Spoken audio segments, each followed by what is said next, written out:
உன் நம்பிக்கைக்கான பரிசை ஒன்றை நான் உனக்கு தரப்போகிறேன். நான் உன்னிடம் ஏற்கனவே கூறியது போலவே உனக்கான அன்பு பரிசை நான் கொண்டு வந்திருக்கிறேன். நான் முன்பு உன்னிடம் கூறியிருந்தேன், பொறுமையாக இரு என்று. அதை நீ ஏற்றுக்கொண்டாயா என்று எனக்கு தெரியவில்லை. ஆனால் உன் பொறுமையை நீ இழந்து விட்டாய். உன் வேண்டுதல்கள் ஒவ்வொன்றாக நிறைவேறும் என்று நான் சொல்லி இருந்தேன். அதன்படிதான் நடந்து கொண்டும் இருக்கிறது. அப்படி ஒரு வேண்டுதல் நிறைவேறப் போகின்றது இப்போதைய காலகட்டத்தில். அதற்கு நீ இன்னும் கொஞ்சம் பொறுமையாக இரு என்று சொல்லவில்லை. கொஞ்சம் காலதாமதம் ஆகிவிட்டது என்று நீ கோபப்பட்டு கொண்டிருக்கின்றாய் அல்லவா? அந்த கோபத்தை குறைத்துக்கொள் என்று சொல்கிறேன். எந்தவித சந்தேகமும் இல்லாமல் நீ நம்பிக்கை என் மீது வைத்திருந்தால், நேர்மறை எண்ணத்தோடு நீ இருந்தால், அது இப்பொழுது நிச்சயம் நிறைவேறும்.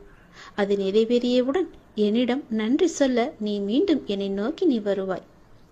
உன் பொறுமைக்கான நம்பிக்கையான அந்த பரிசினை இப்போது நீ பெறப்போகின்றாய். இதற்கு பிறகு நீ தொடர்ந்து நேர்மறை எண்ணங்களுடன் இருந்து உன்னுடைய அடுத்தடுத்த பிரச்சனைகளும் பலிக்கப் போவதை நீ காணப்போகின்றாய். அதற்கு முதலில் நீ செய்ய வேண்டியது, நான் முன்பு கூறியது போலவே பொறுமையாக இருந்து, அதாவது உன் கோபத்தை குறைத்து கொண்டு பொறுமையாக இருந்து நான் சொல்வதையெல்லாம் கேட்டு அதன்படி நடப்பது மட்டுமே. உன்னுடைய வேண்டுதல் ஒவ்வொன்றாக நிச்சயம் நிறைவேறப் போகின்றது. எப்படி என்று கேட்காதே, அது எனக்கு மட்டுமே தெரிந்த ஒன்று. உன் வேண்டுதல் நிச்சயம் நிறைவேறும். எந்தவித சந்தேகமும் என் மீது நீ பட வேண்டிய அவசியமில்லை. அப்படி உனக்கு நம்பிக்கை குறைந்தால் அதற்கு என்னால் ஒன்றும் செய்ய முடியாது. நீ என் மீது அவநம்பிக்கை வைத்தாலும் சரி, நம்பிக்கை வைத்திருந்தாலும் சரி, என்னுடைய பொறுப்பு உன் கடமையை நிறைவேற்றுவது. நீ என்னிடம் கேட்டதை கொடுப்பது. அந்த கடமையை நிறைவேற்றுவது என்னுடைய முழு பொறுப்பு என்பதை நான் ஏற்றுக்கொண்ட பிறகு அதை நான் செய்யாமல் விடமாட்டேன். உனக்கு எது வேண்டுமோ, அது எந்த நேரத்தில் வேண்டுமோ, எப்பொழுது கொடுத்தால் அது உனக்கு பல மடங்காக பெருகுமோ, அதை நான் உனக்கு நிச்சயம் தருவேன். அதற்கான காலங்கள் நேரங்கள் எல்லாம் கூடி வந்து விட்டது. நிச்சயம் உனக்கு அது கிடைக்கும்படி நான் தருகிறேன். இப்போது இதை நான் சொல்வது கூட உன்னுடைய நன்மைக்காக. ஆனால் உன் மனதில் நம்பிக்கை இல்லை. சிறிதளவு கூட உன் மீது நம்பிக்கை இல்லாமல் நீ இருக்கின்றாய். அந்த நம்பிக்கை குறைந்தாலும் பரவாயில்லை. உன் நம்பிக்கைக்கான பரிசு எதுவோ அது உன்னை தேடி நிச்சயம் வரும். அதை நீ பெற்றுக்கொள்ள தயாராக இருக்க வேண்டும். அதற்கு பிறகுதான் உன்னுடைய வாழ்வில் தொடர்ந்து நேர்மறை எல்லாமே நிகழப்போகிறது. உன் வீட்டில் நேர்மறை சக்தியை நான் புகுத்தப் போகிறேன். எதிர்மறையை அடியோடு ஒழித்து கட்டப் போகிறேன். நேர்மறை உன் வீட்டில் இருந்து விட்டால் போதும், உன் மனதிற்குள்ளும் நேர்மறை வந்துவிடும். நான் உன் வீட்டிற்குள் வந்து விடுவேன். உன் மனதிலேயே எப்பொழுதும் நிரந்தரமாக குடியேறி விடுவேன். நேர்மறையை முதலில் உனக்குள்ளே நீ கொண்டு வா. உன்னுடைய அடுத்தடுத்த பிரச்சனைகள் எல்லாமே ஒவ்வொன்றாக தீர்ந்து உன்னுடைய பிரார்த்தனைகள் எல்லாமே நிச்சயம் பழித்துவிடும். உன் பிரச்சனைக்கான முடிவையும் நான் உனக்கு தருகிறேன். உன் பிரார்த்தனைக்கான பதிலையும் நான் தருகிறேன். முதலில் பொறுமையாக இருந்து நம்பிக்கை கொண்டு நான் சொல்வதையெல்லாம் கேட்டு அதன்படி நடந்து பார். உனக்கான பரிசை நான் தருகிறேன். நேர்மறை எண்ணத்தோடு நீ நடக்கும்போது உனக்கு நேர்மறையான பதில்களை உனக்கு கிடைக்கும். அவன் நம்பிக்கை கொள்ளாதே, நம்பிக்கையோடு செயல்படு. நிச்சயம் உன் வாழ்வில் பல பல நன்மைகளையும் அடுத்தடுத்த பிரார்த்தனைகளுக்கான பதில்களையும் நான் உனக்கு தந்து கொண்டே இருப்பேன். இனி உன் வாழ்க்கை சொர்க்கமாக மாறப்போகிறது. சந்தோஷமாக இருக்கப் போகிறது. நன்றி என்று கூறு. நன்றி என்று சொல்லி கூறிய பின் எப்போது என் கோவிலுக்கு வரப்போகிறாய் என்ற முடிவையும் நீ எடுத்துவிடு. உடனடியாகவே அந்த முடிவை நீ எடுப்பதுதான் உனக்கு நல்லது. நான் உன்னை பார்க்க ஆவலாக இருக்கின்றேன். எப்போது என்னை பார்க்க நீ வரப்போகின்றாய்? நீ எது செய்தாலும் இரு மனதாக செய்கின்றாய். இரு மனசா நீ இருக்காத. எப்போதுமே உன்னுடைய மனதை நீ தெளிவாக வை. உன்னுடைய 1000 கேள்விகளுக்கும் ஒரே ஒரு பதில தானே நீ எதிர்பார்த்துக்கிட்டு இருக்க. இன்னும் சில நாட்கள்ல அதற்கான நல்ல அறிகுறிகளை எல்லாம் நான் உனக்கு காமிக்க போறேன். நானே சில நேரம் உன் மீது கோபத்தை காட்டலாம். எதனாலன்னு சொல்றேன், தெரிஞ்சுக்கோ. யாரு எப்படி வேணாலும் நடந்து கொண்டாலும் நீ என்னோட சொற்படி மட்டும்தான் நீ நடந்துகிட்டு இருக்க. அது வரைக்கும் உன்னை காக்க வேண்டியது எல்லாமே என்னுடைய பொறுப்பு. உன்னை காக்கும் பொறுப்புல சில நேரம் நான் உன்னிட்ட சிறிது கடுமையா நடந்துப்பேன். அப்படி நடந்து கொண்டிருக்கும் நேரத்துல அது ஒரு தந்தையா உன் தன் பிள்ளைய வழி நடத்ததான்னு நீ தெரிஞ்சுக்கோ. என்ன அப்பா என் மீது இவ்வளோ கோவப்படுவாரு, இவ்வளோ கஷ்டப்படுத்துறாரு, நீ கவலைப்படாத. என் மீது கோபமும் படாத. அதே நேரம் நீ தடுமாறும் போது தாங்கி பிடிச்சுக்குவது யாருன்னு பாரு. யாருடைய கையின்னு ஒரு நிமிடம் நிமிந்து பாரு. அது நானாக தான் இருப்பேன். உன்னை காக்கும் பொறுப்பில் நான் தான் இருக்கேன். உன்னை பத்திரமா பாதுகாத்து ஒரு பொறுப்பான பிள்ளையா உன்னை உயர்த்தி வாழ வைக்கத்தான் இது எல்லாம் நடந்துகிட்டு இருக்கு. உன்னை உயர்த்தி வாழ வைக்க வேண்டியது நீ முழுமையா நம்பிக்கிட்டு இருக்க இந்த அப்பாவோட பொறுப்பு. 1000 கேள்விகள் உன் மனசுக்குள்ள ஓடிக்கிட்டு இருக்குன்னு எனக்கு தெரியும்.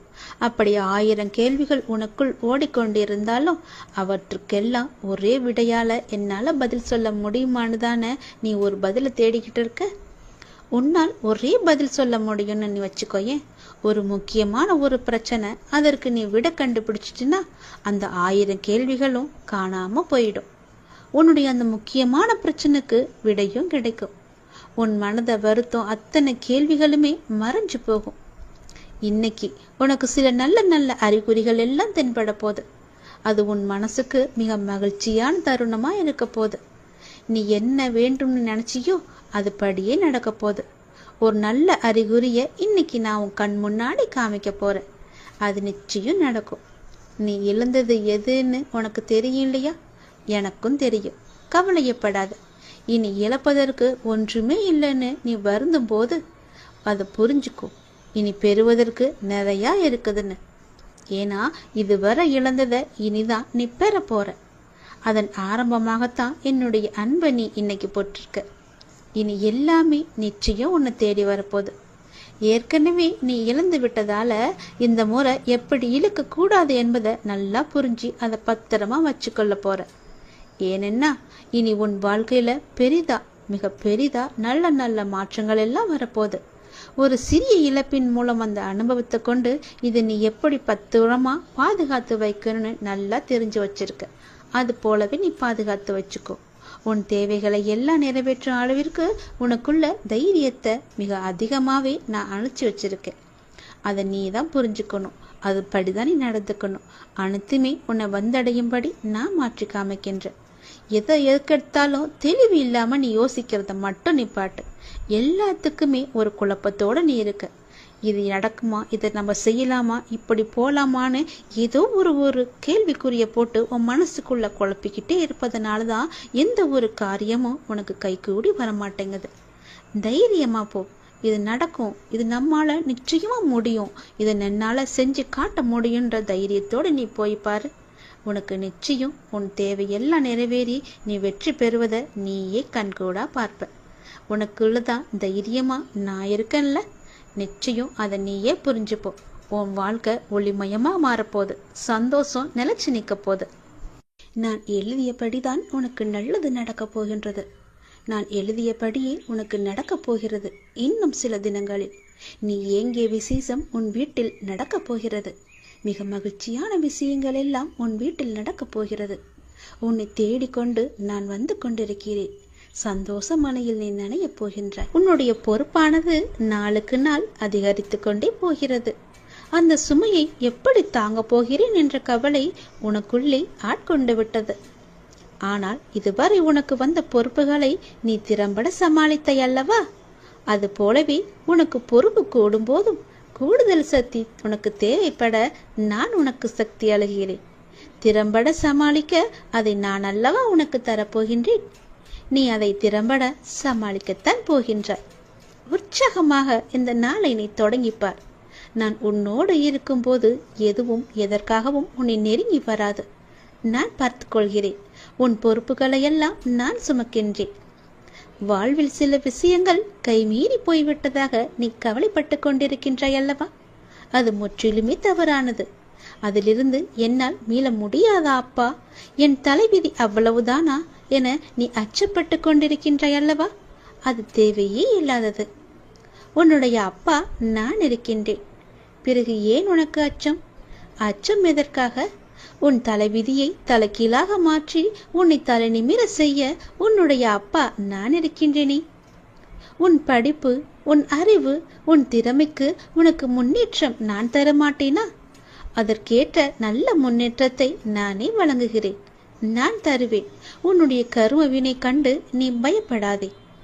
உன் வாழ்க்கையில் அனைத்தும் தீர்ந்து நீ வெற்றியும் பெறப்போகின்றாய். உன் கஷ்டங்கள் எல்லாவற்றையுமே நான் தீர்த்து வைக்கப் போகின்றேன். நீ வெற்றி பெறுவதற்கு என்ன எல்லாம் செய்ய வேண்டுமோ அது எல்லாவற்றையும் நான் செய்கின்றேன். அது என்னை வழிபடுவதால் உனக்கு நிச்சயம் சாத்தியமாகும். நான் நம்ப வேண்டுமென்று உன்னை அடிக்கடி கூறுவது அதனால்தான். என் மீது முழுமையான நம்பிக்கை வைத்தால் என்னால் எதையுமே எளிதாக உனக்கு செய்து தர முடியும். நீ நினைத்தது எல்லாமே நடக்கும். என்னை நம்பு. நீ நினைத்தது நடக்கும்படி நான் உனக்கு அருள் வழங்குகிறேன். உன் மனம் ஏங்கிய ஒரு விசேஷம் உன் வீட்டில் விரைவாக நடக்கப் போகின்றது. ஒவ்வொரு முறையும் உனக்கு நான் வாக்களிக்கும் பொழுது இது நடக்குமா நடக்காதா என என் மீது நீ நம்பிக்கை இழக்காதே. உன்னோடு இருப்பது நான் அல்லவா? நான் நடத்துகிறேன் எல்லாவற்றையுமே. அப்பா நான் இருக்கும்போது உனக்கு ஏன் பயம்? எப்படி நடக்குமோ என்ற ஏன் அச்சம்? நம்பிக்கையோடு காத்திரு. நல்லது நடக்க நான் உனக்கு துணை இருப்பேன். உனக்கு எதை எப்போது எந்த நிமிடத்தில் எந்த நொடியில் தர வேண்டும் என்று நான் எழுதி வைத்தனோ அதை அப்பொழுதுதான் நான் தருவேன். நான் எழுதியதை யாராலும் மாற்ற முடியாது. நான் எழுதியது எப்போது என்று எனக்கு மட்டுமே தெரியும். அதை அந்த நேரத்தில் உன்னிடம் வந்து கொண்டு சேர்ப்பது என்னுடைய பொறுப்பு. அப்படி கொண்டு வந்து சேர்க்கும்போது யார் தடுத்தாலும் அவர்களை மீறி உன்னிடம் வந்து கொடுக்க செய்வேன். உனக்கு கிடைக்காமல் போன ஒன்றுக்காக நீ வருந்த கூடாது. ஏனென்றால் அது உன் கையில் விரைவில் கொண்டு வந்து சேர்ப்பதற்கான எல்லா ஏற்பாடுகளையும் நான் செய்துவிட்டேன். மிக மகிழ்ச்சியான நாட்கள் எல்லாம் உன்னை தேடி வந்து கொண்டிருக்கின்றது. நல்ல நல்ல புத்தம்புது நிகழ்ச்சியெல்லாம் உன் வாழ்க்கையில் நடக்கப் போகின்றது. சந்தோஷ மலையில் நீ நனையப் போகின்றாய். வெற்றி மலையை உனக்கு குவியந்து குவியப் போகின்றது. வெற்றி முழக்கம் உன் வீட்டு கதவை தட்டப் போகின்றது. சந்தோஷமாக இந்த நாளை நீ தொடங்கிப்பார். நல்லது நடக்கும். எப்போதும் என்னுடைய இன்முகத்தை உன் நினைவில் வைத்து என்னுடைய நாமத்தை உன் நாவில் வைத்து ஒவ்வொரு நாளையும் நீ தொடங்கிப்பார். நல்லது உன் வீட்டில் நடந்து கொண்டே இருக்கும். நான் உனக்கு ஒரு பரீட்சை வைக்கப் போகின்றேன். அந்த பரீட்சையில் நீ தேர்ச்சி பெற்றுதான் ஆக வேண்டும். தேர்ச்சி பெற்றால்தான் நான் கொடுப்பதை உன்னால் முழுமையாக அனுபவிக்க முடியும். இந்த முருகனின் வாக்கு நிச்சயம் உனக்கு பலிக்கும். தேர்ச்சி பெறுவாயா? வாழ்வில் உனக்கு என்ன இல்லை? எல்லாம் இருக்கின்றதே. சந்தோஷம் என்று நினைத்துக்கொள். எல்லாம் சந்தோஷமான சூழலாய் உன்னை வந்து சேரும். நிம்மதியாய் இருக்க வேண்டும். நினைத்தால் எதையும் எந்த சூழ்நிலையும் உன்னை விடவும் நீ உன் உயிராய் தவம் இருக்கும் உன் அப்பாவை விட பெரிது எதுவும் இல்லை. நமக்கு வரும் கஷ்டங்களை நம்மால் தாங்க முடியும் என்ற மென்மையாய் உன்னிடம் சொல்லிக்கொள். உனக்கு பரீட்சை வைக்கிறேன் என்று நீ நினைப்பது சரிதான். எதற்கு அந்த பரீட்சை என்று நீ என்னிடம் கேட்கலாம். உன்னை ஒரு இடத்தில் இன்னொரு இடத்திற்கு உயர்த்த பல விஷயங்களை நீ கற்று தேர்ந்தவை. அதை நீ உன் புதிய நிகழ்வுகள் எப்படி அதை செயல்படுத்த போகிறாய் என்பதை நான் கண்கூடாக பார்க்க வேண்டும். அதற்கு நீ தயாராகிவிட்டாயா என்று பார்ப்பதற்காகத்தான் இப்பொழுது உனக்கு அந்த பரீட்சையை வைக்கப் போகிறேன். அதற்காக எவ்வளவு காலம் என்று நீ நினைப்பது சரிதான். ஆனால் முழுமையான முறையில் ஒன்றை தயாரித்தால்தான் அது நல்ல முறையில் இருக்கக்கூடும். அது நீண்ட காலத்திற்கு உன் கூடவே வரும். அது நல்ல முறையில் இருக்க வேண்டும் என்றால் நான் உனக்கு இந்த வைக்கும் பரீட்சையில் நீ தேர்ச்சி பெற்றுதான் ஆக வேண்டும். நான் இப்படி செய்வதற்கு காரணம் உன்னை நீ இன்னும் சிறிது மாற்றிக்கொள்ள வேண்டும் என்பதற்காக. எனக்கு புரிகிறது. நீ உனக்குள்ளே சண்டை அடித்துக் கொண்டிருக்கின்றாய். எது சரி எது தவறு என்று. தவறு என்றால் அதை மாற்ற நீ உன்னிடத்திலேயே யுத்தம் புரிந்து கொண்டிருக்கின்றாய். இந்த நிலையற்ற சூழலெல்லாம் நிறைவான நிலையுள்ள வாழ்க்கையை உனக்கு கொடுக்கத்தான் நான் இந்த குழப்பமான மனநிலையை உனக்கு கொடுத்து கொண்டிருக்கின்றேன். இந்த குழப்பத்தை கண்டு நீ பயந்து விடாதே. எதிர்காலம் எப்படி இருக்குமோ என்று பயத்தில் நீ இருந்து விடாதே. எல்லாமே மாறப்போகிறது. எல்லாமே மாறப்போகிறது. உன்னுடைய கஷ்டங்கள் எல்லாமே மாறப்போகிறது. உன்னுடைய துன்பமான வாழ்க்கை எல்லாமே மாறப்போகிறது. உன் குழப்பமான மனநிலை எல்லாம் மாறப்போகிறது. விரைவாகவே மாறும். உனக்கான அழகிய வாழ்க்கை உன்னை தேடி வந்து கொண்டிருக்கின்றது. என் கரம் கொண்டு அதை நான் உனக்கு கொடுக்க போகிறேன். அதில் எல்லா செல்வ வளங்களும் நிறைந்திருக்கும்படி நான் உனக்கு தரப்போகிறேன்.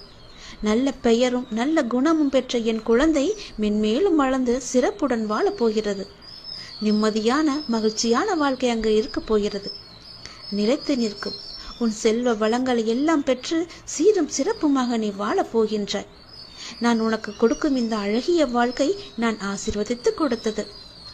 அப்படி அந்த வாழ்க்கையை நீ வாழ வேண்டும் என்றால் இப்போது நான் வைத்திருக்கும் பரீட்சையில் நீ தேர்ச்சி பெற்றுதான் ஆக வேண்டும். எல்லாவற்றையும் கொடுத்து இப்படி என்னை ஒரு குக்கியில் இழுத்து விட்டாயே சாயப்பா என்று நினைக்கலாம். உனக்கு ஏற்கனவே சொன்னது போலத்தான், நீ இன்னும் பக்குவப்பட வேண்டியிருக்கிறது. நீ இன்னும் உன்னை மாற்றிக்கொள்ள வேண்டியிருக்கின்றது. அதற்கான சிறு வழிதான் இது. நிச்சயம் உன் வாழ்க்கை அழகாக மாறும். இதில் மட்டும் தேர்ச்சி பெற்றுவிடு, நான் பார்த்துக் கொள்கிறேன். உனக்கு இந்த முருகனின் வாக்கை சொல்வதற்காக நான் வந்திருக்கிறேன். நீ அறிந்தோ அறியாமலோ யாரிடமாவது கடும் சொற்களை பேசியிருப்பாய் என்று என் மனதிற்கு படுகிறது. அதனால் உன் மனதார ஒரே ஒரு முறை மன்னிப்பு கேட்டுவிடு. நீ மென்மேலும் வளர்ந்து வளர்ச்சியடைய போகின்றாய். யார் யாரெல்லாம் உன்னை வெறுத்தார்களோ, யார் யாரெல்லாம் உன்னை உதாசீனப்படுத்தினார்களோ, யார் யாரெல்லாம் உன் நம்பிக்கையை கெடுத்தார்களோ அவர்களை பற்றி இனி ஏதும் கவலைப்படாமல் நீ இரு. நான் இருக்கின்றேன். உனக்கு கோபம் வேண்டவே வேண்டாம். தினம் தினம் நீ வழிபடும் என்னையே திருடன், பைத்தியக்காரன், பிச்சைக்காரன், வழிபோக்கன் என்று பலரும் சொல்லவில்லையா? அதற்கு நான் பொறுமையாக இல்லையா? எனக்கும் கோபம் வரும் தானே. ஆனால் என் கோபத்தை அடக்கிக் கொண்டு நான் பொறுமையாக இல்லையா? நீயும் காத்திரு. உனக்கு வரும் அனைத்தையும் நான் ஏற்றுக்கொள்கிறேன். என் அனுமதி இல்லாமல் எதுவும் உனக்கு நடக்கப் போவது கிடையாது. எவரும் எதையும் நாட முடியாது. உன்னை தேடி யாராலும் வர முடியாது. கவலைப்படாதே. உன்னை தூற்றியவர்களெல்லாம் உன்னை போற்றும் காலத்தை நான் உருவாக்கி தருகிறேன். கலங்காதே. அனைத்துமே பொடி பொடியாக போகின்றது. கண்களை மூடிக்கொள்ளாதே. கண்ணை திறந்து பார். உன் முன்னால் நான் இருப்பது உனக்கு தெரியும். உன்னை சுற்றி பார். உன் சுற்றுப்புறம் எல்லாமே நான் இருப்பது உன் கண்ணுக்கு தெரியும். என் நாமத்தை உச்சரிக்கும் உன் மனம் தெளிவாக போகின்றது. இழந்ததையெல்லாம் நீ மீண்டும் பெறப்போகின்றாய். உன்னை நாடி எல்லோரும் வரும் நேரம் இது. பிரிந்தவரெல்லாம் சேரும் நேரம். காத்திரு. உனது கைகள் பல பேருக்கு உதவும் கரமாக மாறப்போகின்றது. பல பேர் உன் உதவி தேடி உன்னை நாடி வரப்போகும் நேரம் இது. என்னுடைய பக்தனுக்கு எந்த குறையும் வராமல் பார்த்து கொள்ள நான் இருக்கின்றேன். என் பக்தனுக்கு எந்த தேவைக்கும் எதுவும் பிரச்சனை இல்லாமல் நான் பார்த்து கொள்கிறேன். உன் தேவையை நிறைவேற்றும் பொறுப்பை நான் எடுத்துக்கொள்கிறேன். உன் குறைகள் அனைத்துமே தீர்ப்பதற்கு நான் உன் கூடவே இருக்கப் போகின்றேன். உனக்கும் எனக்கும் இடையே உள்ள பந்தம் நிரந்தரமாக இருக்க வேண்டுமானால் நீங்கள் என்னை பரிபூரணமாக நம்புங்கள். வேறு மார்க்கமே இல்லை. இந்த ஒளிவு மறைவு விளையாட்டுக்கள் எல்லாம் என்னிடம் வேண்டாம். ஒரு முறைதான் நான் உன்னிடம் சொல்வேன். நீ மென்மேலும் வளர்ந்து வளர்ச்சி அடைய வேண்டுமென்றால் நான் சொல்வதையெல்லாம் கேள். நீ இழந்ததையெல்லாம் மீண்டும் பெற வேண்டுமென்றால் நான் சொல்வது போலவே நீ செய். உன்னை பிரிந்தவர் எல்லாம் உன்னை தேடி வரும்படி நான் அமைத்து தருகிறேன். பிரிந்தவர் உன்னை சேரும் நாளை நான் அமைத்து தருகிறேன். நீ பல பேருக்கு உதவ வேண்டும் என்று நினைத்தால் நான் சொல்வது போலவே நீ செய். நீ அறிந்தோ அறியாமலோ யாரிடமாவது கடும் சொற்களை பேசியிருந்தால், அவர்களுடைய மனம் காயப்படும்படி நடந்திருந்தால் அவர்களிடம் மனதுக்குள் மன்னிப்பு கேட்டுக்கொள். அது ஒரு கர்வமாக பின்தொடர்ந்து கொண்டே இருக்கும். உன்னுடைய மனம், வாக்கு, செயல் மூன்றும் கருமாவை தரவல்லது. அதை நீ உபயோகப்படுத்தும் போது கவனமாக இருக்க வேண்டும். என்னை வந்து அடைந்த பிறகு உன் வினைகளை குறைவதற்கே உன்னை வழி நடத்துகின்றேன் நான். உன் வினைகளை சேர்த்து கொள்ளாதே. நீ மாயை என்ற வலையில் சிக்கிக்கொண்டு உன் கர்ம வினைகளை நீயே சேர்த்து கொள்ளாதே. நீ வினைகளை குறைத்து கொண்டு வா. நீ இழந்தவற்றில் நியாயமாக உன்னிடம் வந்து சேர வேண்டிய அனைத்தையுமே நான் உன்னிடம் வந்து சேர்த்து விடுகிறேன். நீ அறியாமல் செய்தோ அறிந்து செய்தோ தவறுக்கு மன்னிப்பு கேள். மானசீகமாக உன் மனதார நீ மன்னிப்பு கேள். யாரிடமாவது கடும் கோபத்தில் நீ பேசியிருந்தால் அவர்களுக்காக உன் மனதிலேயே நீ மன்னிப்பு கேள். அவர்களிடம் வேண்டாம், இறைவனிடம் நீ கேள். அந்த மன்னிப்பிற்கு பல பலன்கள் அதிகம் உண்டு. நிச்சயம் உன் வாழ்வில் மென்மேலும் நீ வளர்ந்து நன்றாக இருக்கப் போகிறாய். நீ இழந்தது எதுவாக இருந்தாலும் அது வேறொரு வடிவில் நான் உனக்கு தருகிறேன். இந்த முருகனின் வாக்கு நிச்சயம் பலிக்கும். ஓம் சரவண பவ என்று ஒரே ஒரு முறை உச்சரித்துப்பார். முருகன், நான் வருவேன் உனக்காக. நீ என்னை காண வருவதற்கான முதல் ஏற்பாடுகளை எல்லாம் செய்துவிடு. ஏனென்றால் உன் துன்பங்கள் எல்லாம் முடிந்துவிட்டது. உன் கர்மாக்கள் எல்லாம் முடிந்துவிட்டது. உன் பொறுமைக்கான பலன் கிடைக்கப் போகின்றது. திருச்செந்தூர் வந்து என்னை சந்திக்க நீ முதல் அடியை இன்று நீ எடுத்து வை. அதற்கான ஏற்பாடுகளை எல்லாம் செய். நான் பார்த்துக் கொள்கிறேன். விரைவில் என்னை வந்து நீ பார்க்க வேண்டும். நான் உன்னை சந்திக்க ஆசைப்படுகிறேன். என்னுடைய ஆசையை நிறைவேற்றுவா என்ற நம்பிக்கையில் நான் உனக்காக காத்திருக்கின்றேன். உன்னோடு நான் மனமிட்டு பேச வேண்டும். என்னிடம் பேச நீ தயாராக இருந்தால் இப்போது என் ஆலயத்தை நோக்கி வருவதற்கான ஏற்பாடுகளை எல்லாம் நீ செய். ஒவ்வொரு முறையும் நான் உன்னிடம் வருகின்றேன். ஆனால் இந்த முறை நீ என்னிடம் வர வேண்டும் என்று நான் ஆசைப்படுகிறேன். தயவு செய்து நீ என்னை வந்து சந்தித்து விட்டு போ. நான் உன்னிடம் மனமிட்டு பேச வேண்டும். உன்னை பற்றிய நிறைய செய்திகளை என் மனதிற்குள் போட்டு புதைத்து வைத்திருக்கின்றேன். மிக மகிழ்ச்சியான செய்திகளை எல்லாம் உன்னிடம் சொல்வதற்காக காத்து கொண்டிருக்கின்றேன். உன் வாழ்க்கை இதுவரை எப்படி இருந்ததோ இனி எப்படி இருக்காது. உன் வாழ்க்கை இனி நன்றாகவே இருக்கப் போகிறது. ஏற்றம் பெறப் போகிறது.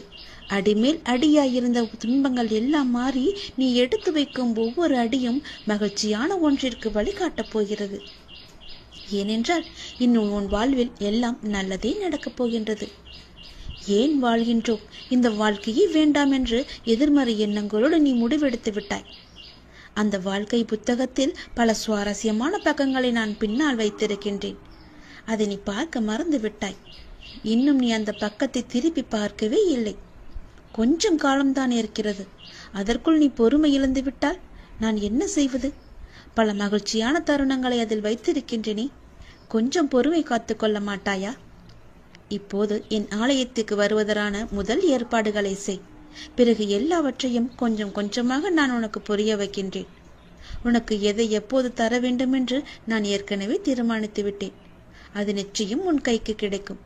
கிடைக்காமல் போன ஒன்றுக்காக இனி நீ வருந்தாதே. அதை பற்றி நீ சிந்திக்காதே. போனது போகட்டும். இனி வரப்போவதை பார். அந்த வரப்போவது என்ற ஒன்று எப்படி இருக்கப் போகிறது என்று பார். நிச்சயம் பல மடங்கு அதிர்ஷ்டத்துடன் அது உன் கையில் வந்து சேரப்போகின்றது. நீ எதிர்பார்க்கும் நன்மைகள் எல்லாமே ஒவ்வொன்றாக நடக்கப் போகின்றது. அதில் பல துன்பங்கள் சில முடிந்து விட்டது. எந்த துன்பத்திலும் நீ என் மீது கோபமோ வருத்தமோ கொள்ளாமல் வாழ்வை புரிந்து பொறுமை காத்தாய் அல்லவா? அதற்கான பலன் நிச்சயம் உனக்கு கிடைக்கப் போகின்றது. உனக்கு வரும் எதிர்மறை சிந்தனைகளுக்கு நீ இடம் கொடுத்து விடாதே. அதை மட்டும் இப்போது நீ செய்தால் போதும். உனக்கான புதிய சூழல் ஆரம்பமாக போகின்றது. பல நன்மைகள் உனக்கு நடக்கப் போகின்றது. உன் வாழ்வில் இனி எல்லாமே நல்லதாகவே நடக்கப் போகின்றது. அதற்கான முதல் அச்சாணியாக நீ என்னை நோக்கி வர வேண்டும். என்னிடம் வந்து நீ பேசு. அதற்கு முன்பாக நான் உன்னிடம் பலவற்றை கூற வேண்டும். நான் சொல்வதை கொஞ்சம் காது கொடுத்து கேட்டுவிட்டு போ. உன் வாழ்வில் பல இன்னல்கள் மறைந்து துன்பங்கள் மறைந்து சந்தோஷம் இருக்கும்.